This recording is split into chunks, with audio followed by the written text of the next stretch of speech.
प्रिय विद्यार्थियों, मैं डॉक्टर खेमचंद महावर, सह आचार्य राजनीति विज्ञान, राजकीय महाविद्यालय बहरोड। आज हम मनु और मनुस्मृति में जो राज्य की उत्पत्ति का दैवीय सिद्धांत है उसके बारे में चर्चा करेंगे। इससे पूर्व हमने देखा कि प्राचीन भारतीय चिंतन की समृद्ध परंपरा के अंतर्गत अनेक प्राचीन भारतीय विचारक हुए हैं। उन विचारकों के बारे में हमने विस्तार पूर्वक जाना। केवल विद्यार्थी मनु, शुक्र, कौटिल्य तक ही सीमित न रह जाए, बल्कि उससे आगे भी बहुत से ऐसे विचारक हैं जिन्होंने भारतीय चिंतन परंपरा को आगे बढ़ाया है। और भारतीय चिंतन परंपरा बहुत समृद्ध परंपरा है। ये बहुत प्राचीन काल से ही चली आ रही है। उसके बारे में विस्तार से हम चर्चा कर चुके हैं।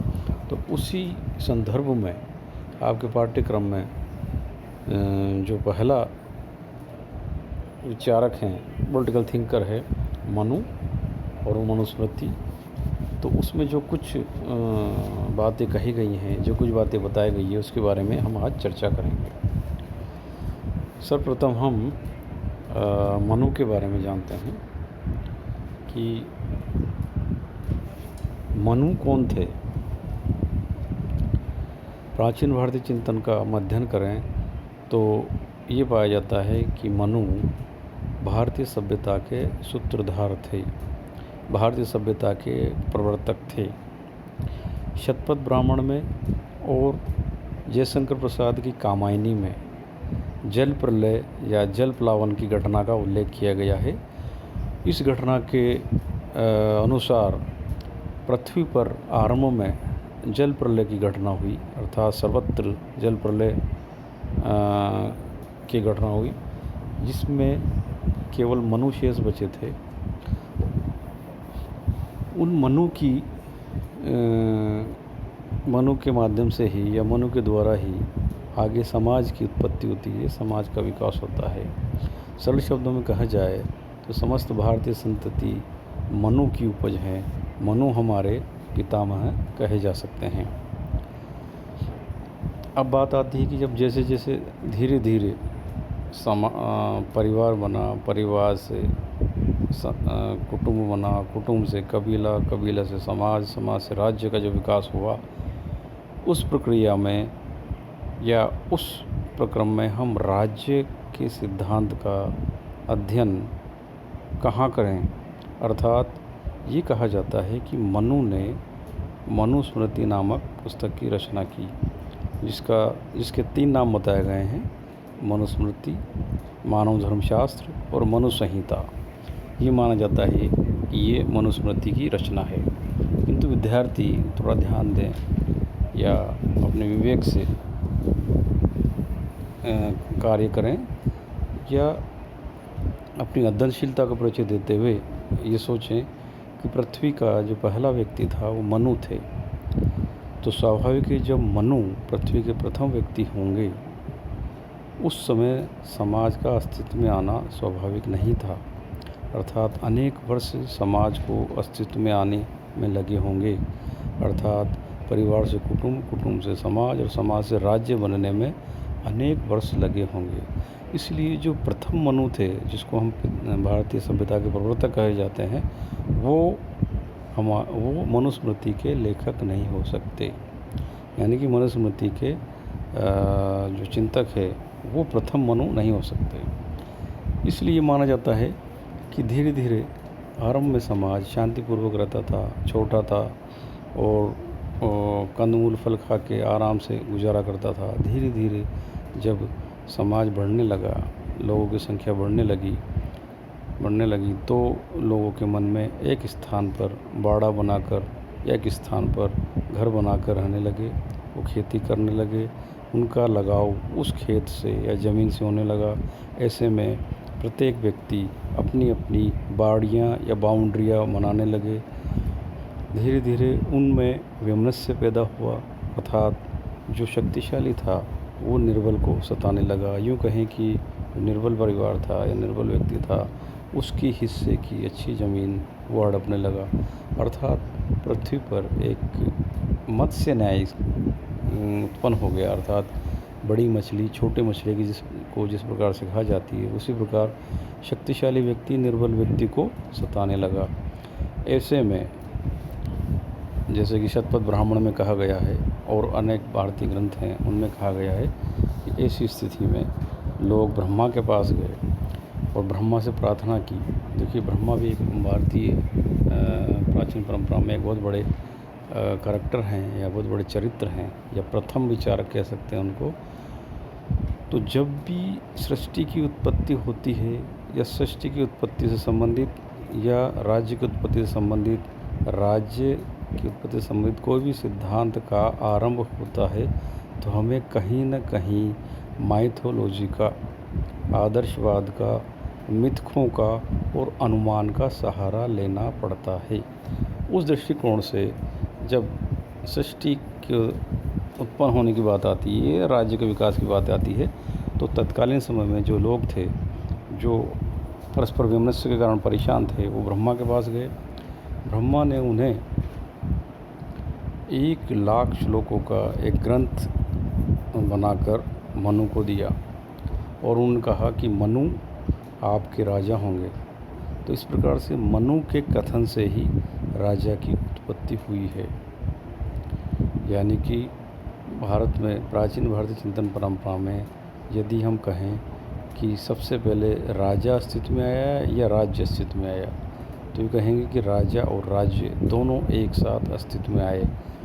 मनु ब्रह्मा के मानस पुत्र, मेंटल सन कहे जाते हैं। ब्रह्मा ने मनु को नियुक्त किया कि आप जनता पर शासन करेंगे और जनता बदले में अपनी फसल का 1/6 भाग कर के रूप में आपको देगी। और उन्होंने 1,00,000 श्लोकों का ग्रंथ बनाकर मनु के सुपुर्द कर दिया। ये माना जाता है कि जो ग्रंथ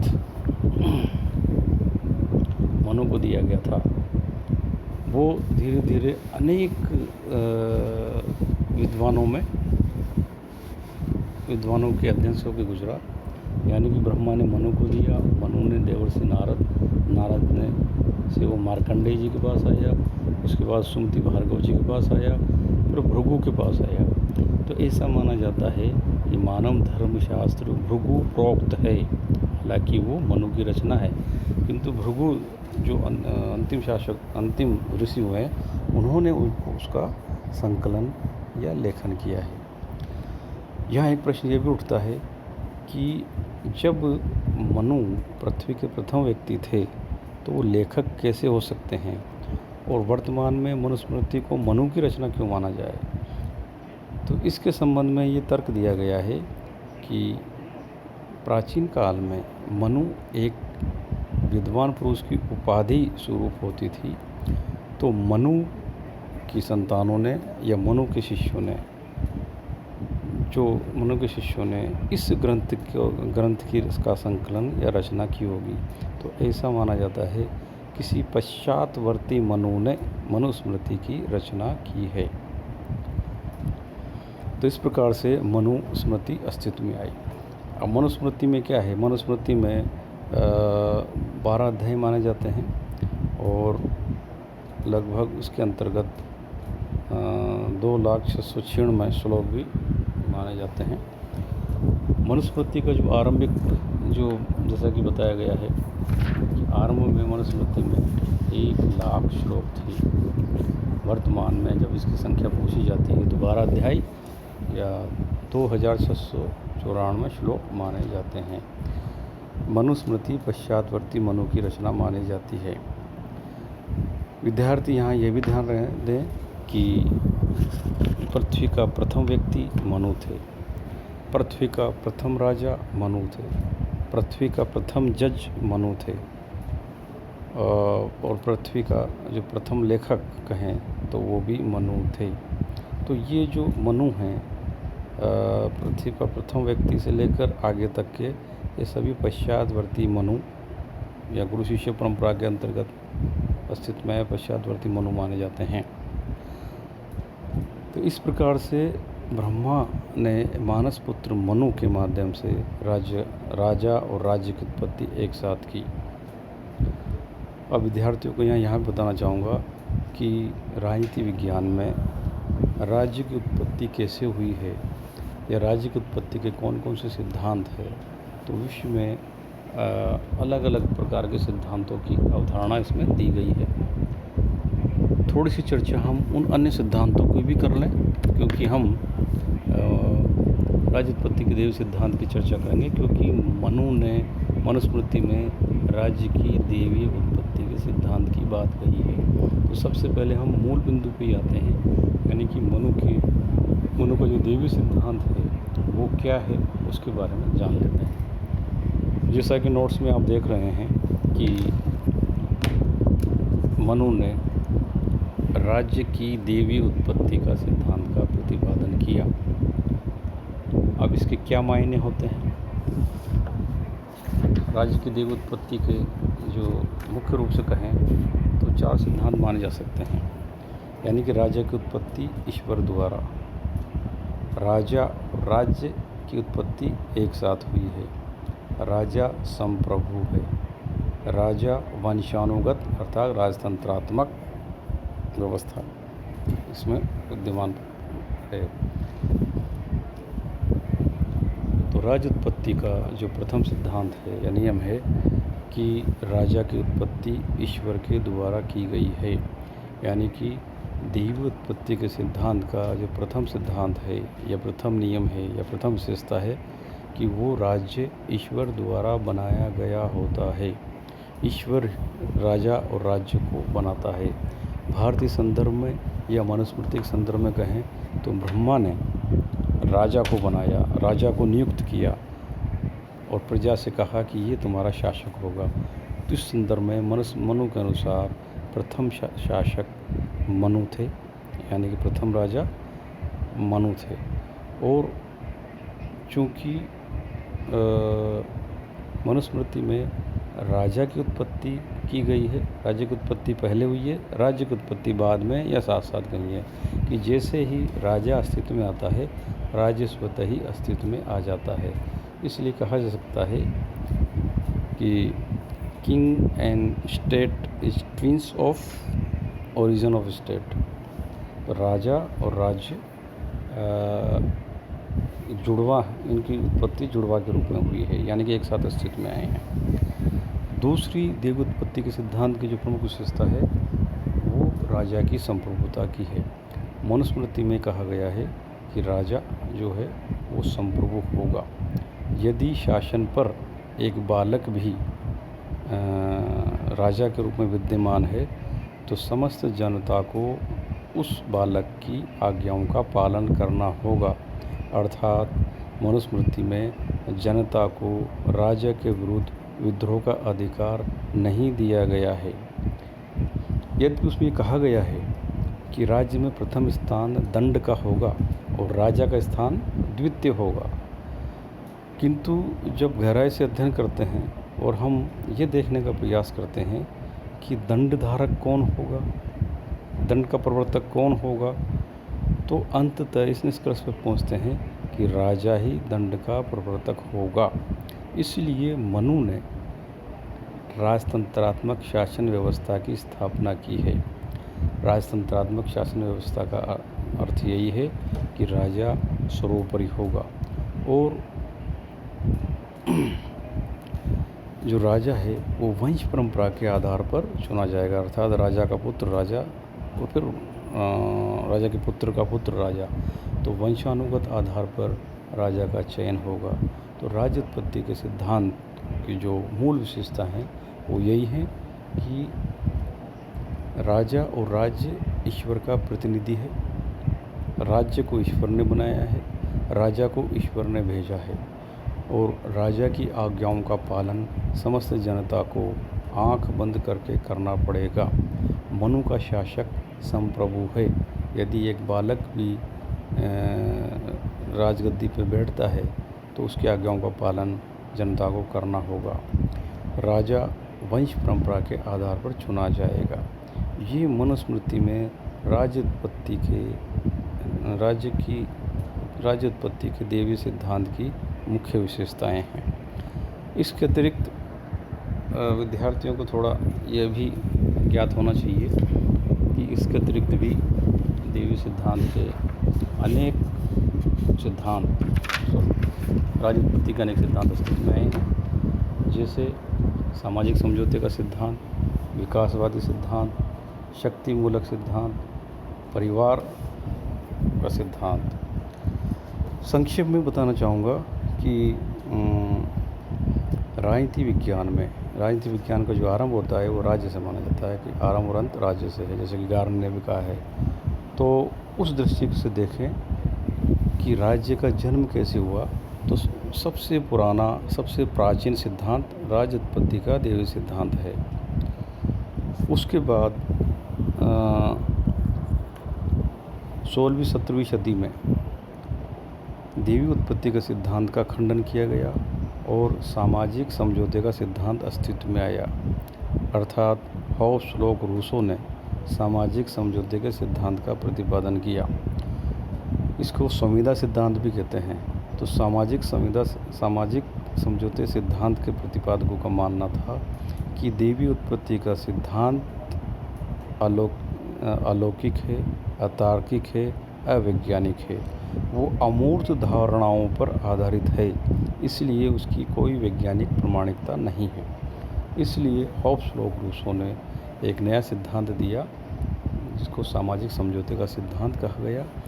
इसमें तीनों ने ही प्राकृतिक अवस्था, राज्य से पूर्व की अवस्था और समझौते का स्वरूप कि जनता में किस प्रकार से समझौता हुआ उसका प्रतिपादन करते हैं। इन तीनों विचारकों ने, हॉब्स, लॉक, रूसो ने सामाजिक समझौते के सिद्धांत में ये बताया है कि राज्य ईश्वर ने नहीं बनाया है, बल्कि राज्य व्यक्तियों ने पारस्परिक संबंध या पारस्परिक समझौता करके बनाया है और अपनी शक्तियाँ शासक को इस शर्त पर प्रदान कर दी है कि वह उनकी सुरक्षा प्रदान करेगा। इसके बाद एक तीसरा सिद्धांत और आता है जिसको विकासवादी या ऐतिहासिक सिद्धांत कहते हैं।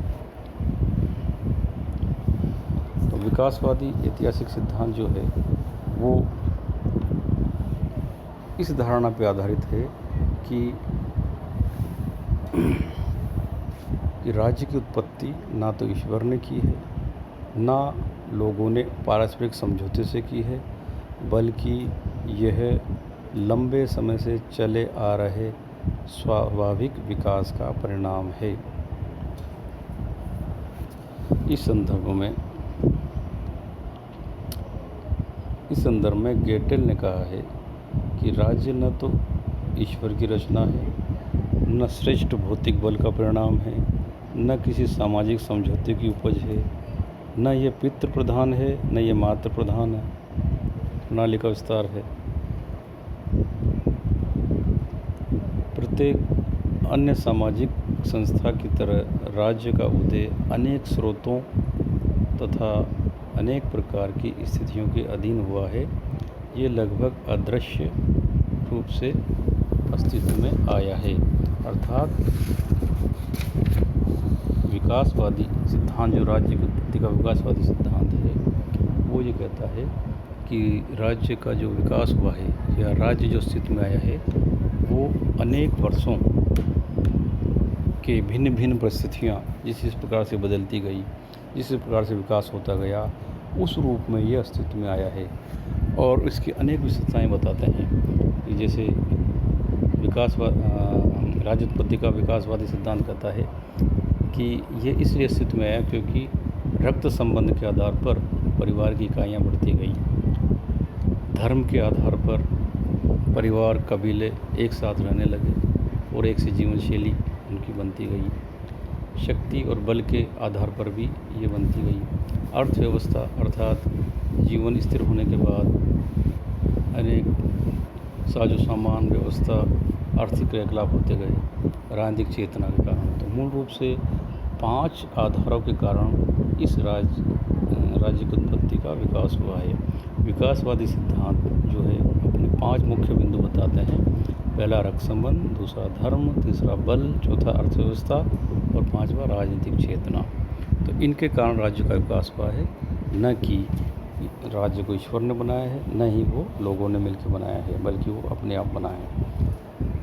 इसके अतिरिक्त दो सिद्धांत और हैं जिसमें शक्ति मूलक सिद्धांत, यानी कि राज्य शक्ति के बेस पे बना है, अर्थात चूँकि इतिहास जो है संघर्षों का संघर्ष और युद्ध का इतिहास रहा है, और युद्ध और संघर्ष के बेस पे ही या जो कबीले के सरदार थे वो विकास करते गए हैं, जो साम्राज्य का विस्तार करते गए हैं। तो शक्ति और बल के बेस पे राज्य की उत्पत्ति हुई है, एक वर्ग कहता है। एक पांचवा सिद्धांत इसका परिवार सिद्धांत भी माना जाता है। इसमें रक्त संबंध के आधार पर बताया गया है। वो कहते हैं कि परिवार सबसे छोटी इकाई है। इसके जो प्रमुख प्रतिपादक हैं या समर्थक हैं वो आप अरस्तु को मान सकते हो। अरस्तु कहता है कि राज्य अंततः परिवार का विस्तार है। अनेक परिवारों के संयोग का गांव कहा जाता है। गांव स्वाभाविक रूप से वंशजों, बच्चों और उसकी संतानों से निर्मित होता है, तो परिवार के माध्यम से राज्य बना है। तो इस प्रकार से पांच सिद्धांत है। देवी उत्पत्ति का सिद्धांत, सामाजिक समझौते का सिद्धांत, विकासवादी सिद्धांत, शक्ति मूलक सिद्धांत और परिवार सिद्धांत। मूल रूप से शक्ति मूलक सिद्धांत और परिवार का सिद्धांत जो है ये मार्क्सवादी राज्य उत्पत्ति के मार्क्सवादी सिद्धांत के अंतर्गत आते हैं। तो इस प्रकार से राज्य उत्पत्ति के ये 5 नियम हैं। मूल रूप से हमारा ध्येय यहाँ पर जो है मनुस्मृति में राज्य की उत्पत्ति का देवी सिद्धांत को समझाना था।